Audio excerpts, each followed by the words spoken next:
Loya Alexius Kamangira wayaka moto ku dziko la Malawi. Koma funso ndikumati wayaka moto chifukwa chani? Ndikutheka kuti chithunzi chimene chili pa screen ichi si nkhope ya chilendo kwa ino. Dzinalo likhonza kukhala la chilendo koma nkhopeyo si ya chilendo. Alexius Kamangira ndi dzina limene latchuka kwambiri panopa mdziko la Malawi, ndipo pa Facebook ukapanga search dzinali likumabwera ndi mawu oti popular now. Alexius Kamangira ndi loya amene anapanga maphunziro ake a zamalamulo ku University ya Malawi Chansa College mzaka zam'mbuyomo.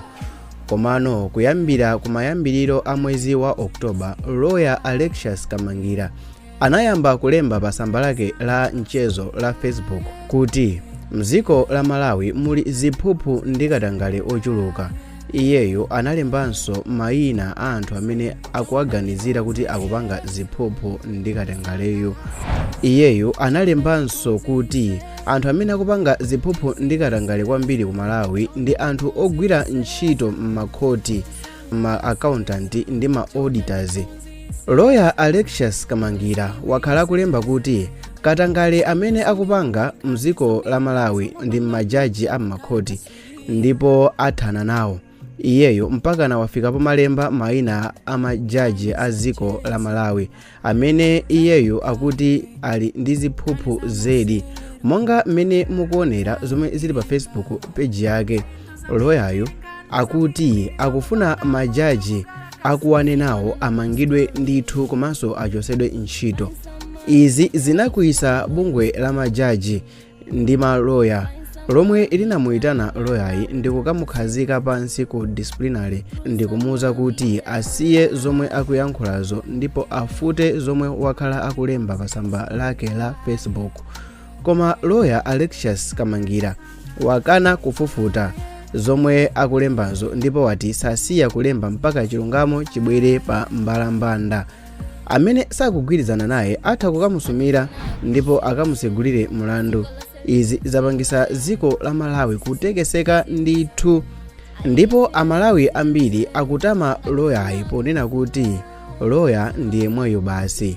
Anthu ena panopa afika popanga ma WhatsApp group ndi cholinga choti azisonkhesa ndalama ndi cholinga chokuti azathandizire loyayi in case wina wake atamusumira zizamuthandize ku nkhani yokhuzana ndi milandu. Pa tsamba la Meji analemba uthenga wakuti jaji wa High Court Kenani Manda walamula kuti apasidwe ndalama yokwana 250 miliyoni kwacha komanso apepesedwe kuchokera kwa loya ameneyi Alexius Kamangira chifukwa choyipitsa dzina lake.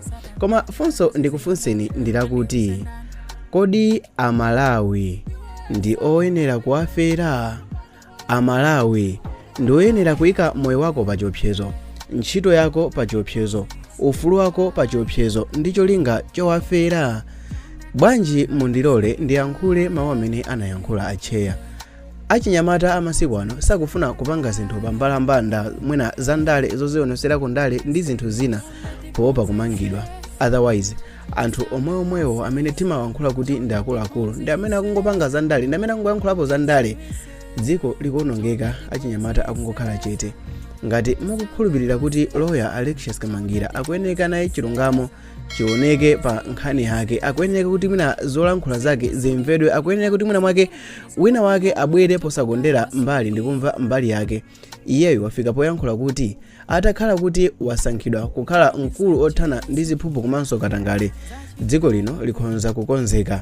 Now potengera ndi history ya dziko la Malawi, aliyense amene akuyankhula chilungamo nthawi zambiri is either amakhazidwa silence, kumangidwa, kuopsezedwa kapenanso mwina kusowesedwa.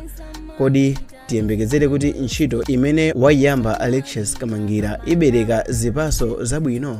Chitani subscribe kuti tizikuonesa kukupasirani nkhani zonse mmene zizikhalira, and ndikuwuzeni kuti ndizikupasani update ina iliyonse pa nkhani iliyonse imene ikufunikira kuti inu mudziwe. Dzina langa ndine Mavita. Mavideo awiri ali pa screen pa. Ndikhulupirira kuti ngati mwafika kumapeto chonchi ndi video ino munachita subscribe, koma ngati simunatero please yang'anani pansi pa muchite subscribe or ndichite follow ngati video imukuonera mu platform monga Facebook komanso TikTok. It's Mavita here. Until the next video I'm gonna do it. See you.